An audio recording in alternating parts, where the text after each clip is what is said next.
Hello ladies and gentlemen, and welcome to a brand new video where today we will be doing a video review of the Casio GA-2100 series watches, or rather a pair of them. This video will have several key sections, around 5, and at the end I'll also be revealing where some places where you can buy these watches affordably, where they're always in stock, and you can even get free shipping because there's so much in demand and some people are having trouble finding them. So let's dive right in and not waste any more of your time. And just quickly, because I did want to have a sort of unboxing style section, let's take a look at the boxes these watches came in. The Army Green Edition you saw here came in a substantially smaller box, as you can clearly see here. However, of course, the contents were exactly the same. You get the international warranty card along with the instruction manual, and the watch in its iconic hexagonal tin container. But either way, these boxes, they're just little boxes, and here you can see the model numbers of the watches as well. The limited edition green one is the GA-2100 SU3AER, quite the mouthful. This one's a bit more simple, the black and white one, GA-2100 1AER. So these are the two little boxes, and I think we're just going to keep them in the background here, or in fact, it might be even better to remove them, give you a little bit more airy space for the two here. So in today's video, as you probably have guessed from the title, I've already formulated my opinion. I've removed these watches, of course, worn them a bit, explored their functionality, used them day to day to see truly whether they compete for being one of the best watches on the market right now. And as the title indicates, as I've already mentioned, they absolutely are. And today, I'm mostly just covering precisely why they're so fantastic. And at this price, there's practically no grudges, as you'll come to see really, really quickly. And the first section we'll be exploring is the design. And as you can clearly see, the octagonal bezel is very reminiscent of the Audemars Piguet Royal Oak watch. As many other reviewers have pointed out, and just fans in the watch world, you've probably already heard about this already, but of course in any sort of review this has to be mentioned. And it truly makes this watch really special. A lot more people recognize it, and is one of the things that makes it much more wearable, not only in the day-to-day activities or outdoor sports, but also even into work, school, or other sorts of more formal occasions. Design-wise, there's also a couple other really nice features. As you can clearly see with these two, we'll call them liveries. They're quite easy to read. They have nice thick hands that don't take up too much space. Really, really nice. And speaking of hands, the analog design was something that was previously reserved for more higher-end Casio G-Shock watches, but it's great to be getting this on a significantly smaller watch. And of course, as to not lose all of the fantastic functionality that G-Shock watches have, it also has a really nice rhombus negative display screen right here, and we'll be getting into the functions it does have in just a second. But as you can see, it's really a nice look for the vast majority of people. It also has quite a tasteful and a truly lovely, I think, date complication, with of course the date being part of the screen. It goes without saying that these watches are resistant to up to 2 atmospheres, which equates to, of course, 200 meters. And with other elements, as we'll go ahead and take the watch out for the next section, they have some really lovely polished metal elements. As you can see, they did come in these two little crates, as all G-Shocks do, with a soft material. It's quite a nice presentation, and again, at this price point, the packaging is actually really quite nice. And storage too. And finishing up this design section, you can see all these polished metal elements, as well as the polished band, which actually has a rather curious shape to it, but I personally don't have anything against it. And as all of you know, when you're paying for a watch, you're paying for the watch. You shouldn't be paying for the straps, because those can be easily exchanged. And that brings us on to the next section, which arguably is one of the most important things for the vast majority of people, because it can often be a deal breaker or a deal maker, and that is wearability. And that is one of the things this watch shines in, along with design. As many of you have heard, it is the thinnest production G-Shock ever, and to illustrate truly how thin it is, here's a Seconda dive watch we'll be using for comparison in these next couple of seconds. Look how thick that is. This watch is truly quite thin and is very robust, rugged. It's really incredible how much fits into such a small, delicate package, and it's truly incredible. It's so elegant, yet it's one of the things that truly makes this watch so wearable on so many different occasions. Of course, we have, it's still a fairly large watch, but when you put it on the wrist, as I'll demonstrate it now, it doesn't seem so, because even though the lug-to-lug width is still rather large, the lugs themselves are actually very small, which means that the straps are able to go down right away, which means that not only does it fit a lot more snugly around a wearer's wrist and conforms to smaller or average wrists. Me being a younger individual, of course, my wrists aren't going to be as large, but as you can see, they fit truly comfortably around. And for somebody with larger hands, as you can see, these have quite a bit of movement in them, in this little gap, so they'll be fitting to and conforming very comfortably to a very large number of wrists. Using the Seconda watch to compare yet again, you can see the lugs are quite wide. They extend significantly beyond the actual watch itself, and really make it seem a lot larger than it actually is. Whereas in this case, it makes this fairly large watch face very comfortable to wear, which is again one of the reasons why it's so popular. So it seems smaller than it actually is, which for most people will actually be a good thing, because the watch face remains large, but it won't be taking up ridiculous spaces on your wrist. And of course, it is truly very comfortable. And another very important feature wearability-wise is the fact that these watches are light. Some people like their watches to be heavy, but again, this isn't a jewel. This isn't so much jewelry as more of functionality. Of course, it looks fantastic, but it's great to have it light because it doesn't interfere with the activities you may be doing. And of course, you can still feel the watch's presence. It's large on the hand, but doesn't interfere with wrist movements as such. So truly, wearability-wise, this is as good as it gets for the vast majority of people. Unless you have truly gargantuan wrists, and have a taste for very large watches, I couldn't see how this wouldn't fit you, because this watch can definitely pass for even the smallest of wrists, which truly is a market opener for the vast majority of G-Shocks. And this brings us on to the third section, which is the materials. It has, of course, the straps are made of this soft rubber, which is very flexible, and again, helps with the conformity to the hand, which goes back to that fantastic wearability we talked about earlier. Of course, it comes with a stainless steel back, which is really quite lovely.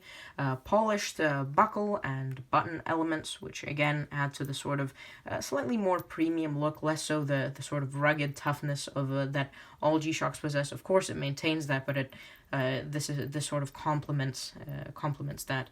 Of course, we have the carbon core guard layer along the outside. You can see that black layer. We're able to bring this a little bit closer. Sorry for the camera movement, but there you go. You can see that carbon, of course, on the black watch. It will be a bit less visible. I mean, carbon is essentially cold, so of course it's not going to be the most incredible thing to have some carbon on your wrist, but it really is cool that they're mixing the materials up a little bit. So in that sense, it's truly quite fantastic. And then most of the material is actually made of this sort of matte, rubberized plastic. Don't get me wrong, it's not soft, but it's sort of those materials in the car, those sort of softened plastics. It almost feels like that when you're coming to touch it, but of course it's still fairly hard in the sense that it's not going to be flexing. It's a strong, sturdy watch which conforms well to your wrist, and in fact it doesn't really feel that cheap. That matte look really makes it look a bit more expensive, because I think generally speaking, polished plastics don't go down too well in terms of a more premium look. So that's another reason why this watch is so great. The only sort of, I wouldn't even really call it a grudge, but the only sort of thing people might find a little bit disappointing is the fact that the screen, the glass, is made of plastic, whatever you may call it. So of course it has this thick layer around it to protect it, so even when you're setting the watch down like this, it won't be getting damaged, but or in the vast majority of cases, but of course it is still made of plastic, so it is a lot more vulnerable to scratches. But then again, you're using it as a G-Shock, and even if you're wearing it on more formal occasions, I'm sure it won't be very expensive to replace in case something does happen. And again, at this price point, we can't be expecting something too much better. So I think it still gets a pass. It's probably one of the few things which really could have potentially been the most major improvement in this watch as far as materials go. And this brings us on to the fourth section, where we'll be taking a look at functionality. Now, the first thing you notice is that there is a little bit of glare with a watch screen, and I'm sorry if that's been a bit annoying throughout this video, but I can promise you in actual daylight, not with these little studio lights that I've set up, in actual daylight it doesn't actually bother you much, and even at angles like this, you're able to clearly see the watch face. It's not distorted, and it's only very few angles where this happens. So generally speaking, I'm actually very pleased with the lack of reflectability, even though it does not have any dedicated anti-reflective coating. But now let's quickly cover some of the functionality. And the first function I'd like to take a look at is actually not even at the front of the watch face itself. It's these quick latch removable straps here, which you can just take a little toothpick or some sort of needle, push it back, and exchange the straps. And that actually works with a large number of Casio models. It's an improvement over some other watches on the market, and of course both of these are interchangeable, which is why I'm so happy to have received two. As a gift recently, and really a watch like this with black straps really looks even better, matching the bezel. But either way, that really is a very neat function, and it's very convenient in case you ever need to swap them out for cleaning or just change up the look of your watch. And it goes without saying, as we've mentioned earlier, there is a day complication made of some lovely materials. It really brings out the watch face, gives it a bit more character, makes it a bit less dull than it would be without it. So of course it is quite neat, and it's lovely to see the weekdays ticking by. And then we can take a look at the screen, which works in turn with these with the motorized hands, which move to account for the adjustments you make on the watch. So the display is negative, and of course it's going to be a little bit less visible than a positive one, but I do feel in this case it definitely suits these two liveries significantly better, same as on this olive watch, and it's still quite easy to read whatever impression these studio lights may be giving you. But either way, the main functions are maintained, which is one of the most incredible things with this particular model. Here in the home screen we have the time as well as the seconds, because this of course does not have a second hand. If you press the start button, you're able to, excuse us, here we go, change it to the month and day, the 4th of the 15th, or back to the hours, which are digitalized in turn. Pressing the mode button, we go on to the next mode, which in this case will be your other time zone, world time. In this case, I've set it to Athens, and after the name flashes by, you get to go ahead and see the digital time. One pretty cool thing about this watch as well is that it accounts for daylight savings time, as you can see, DST right there, which is really quite nice, and it automatically resets later in the winter, which even in the world time function is accounted for, which is really quite lovely. And it goes without saying that this watch has every single proper time zone in the world. Moving along, we're going to go ahead and give our stopwatch, of course, start, stop, and with the adjust button, you're able to reset it. The very useful countdown timer for whatever work you may be doing, set at default at 10 minutes, but can be changed to whatever you like.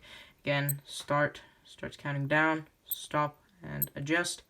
And one of the final modes is the 5 separate alarms. I'm not a massive fan of alarms on watches. I don't really use them too much, but again, there's a lot of people who seem to like them, and on more distant trips, they're of course a very useful feature to have. So, with a slightly higher tone beep, we're brought back to the home screen, and as you can see, this watch has managed to maintain all of the functionality of classic G-Shock watches, all the while integrating it with this lovely little rhombus screen and not taking away from the fantastic analog design. Which brings us on to some of the features that some hardcore G-Shock fans may find to be lacking, and that is the lack of any sort of solar charging, which in my opinion is not a deal breaker at all. The battery still lasts a very significant time period here. It's not expensive to replace either. I mean, it could be a deal breaker to some, but at this price point, I wouldn't even go as far as expecting it. And of course, no Bluetooth. But again, what are you doing looking for Bluetooth in a G-Shock? I mean, of course, there's some people who make use of this, but if you're looking for that much functionality, you might as well go for a smartwatch, in my opinion. But to be honest, yes, these are some features that are not present in this, but the lack of them brings us on to the very final point I have, and that is the price.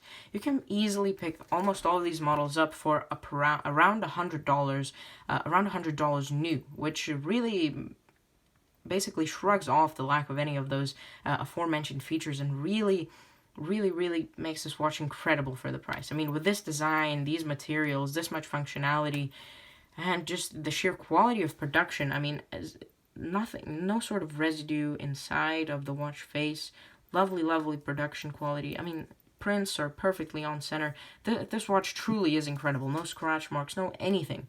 For the price, you can't go wrong with this watch. If you're looking for a daily wear that looks appropriate in practically every situation, and even in more rigorous outdoor activities or building, this watch truly, truly is absolutely incredible. Which brings us on to the conclusions.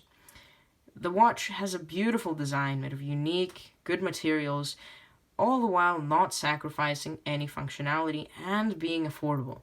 It has G-Shock rigidity with premium looks, and for a watch that was released almost a year ago, this initial one, August of 2019, this has taken the crown as being probably one of the best G-Shocks at this price point, if not the best, and potentially even one of the best watches at this price point altogether. And it goes without saying that I absolutely recommend this watch if you like the design, because there's plenty of other liveries, colorways to choose from, including the fully red one, stealth black, yellow strap design similar to this one, army camo colors with black straps. There's of course a purple and white one, and a blue and purple one. There's a really large selection of these, even a Christmas special edition. So there truly is a design for basically everyone, and these watches are truly some of the most incredible things, timepieces I've ever worn on my wrist.